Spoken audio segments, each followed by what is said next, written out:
Steady rains have been what everybody's been talking about this week on the Sun Coast, and certainly what's been dominating our news on SNN. Well, tonight, strange as it sounds, the leaders at the Southwest Florida Management Agency may not be as excited for the wet weather to be over as some of us are. SNN local news reporter Grant Boxleitner tells us why.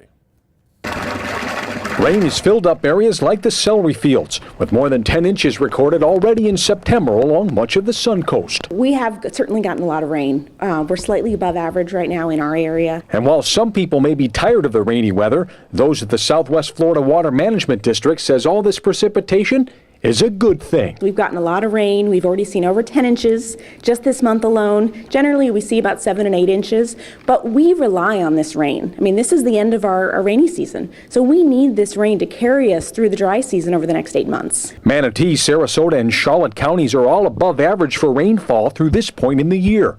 Charlotte County has been the wettest through Tuesday, with nearly 56 inches of rain. And all this water helps fill reservoirs and rivers that provide drinking water for Southwest Florida. It's been fantastic for our water supply. You know, our lakes and rivers, they've seen minor flooding, but that's not really unusual this time of year. So it really, again, it gets us through the dry season, and you know, we need as much water as possible in those rivers and lakes because so many of our utilities pull from our surface water. Meanwhile, at Big Cat Habitat, the rain is making wet conditions in some of the enclosures and making ponds out of pastures. But owner Kay Rosaire says the animals have dry places and plenty of food. The outdoor habitats are pretty wet, but of course tigers like water, so that's not a big deal for them.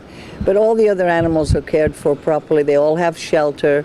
They all have a dry place to sleep. Reporting in Sarasota County, Grant Boxleitner, SNN Local News.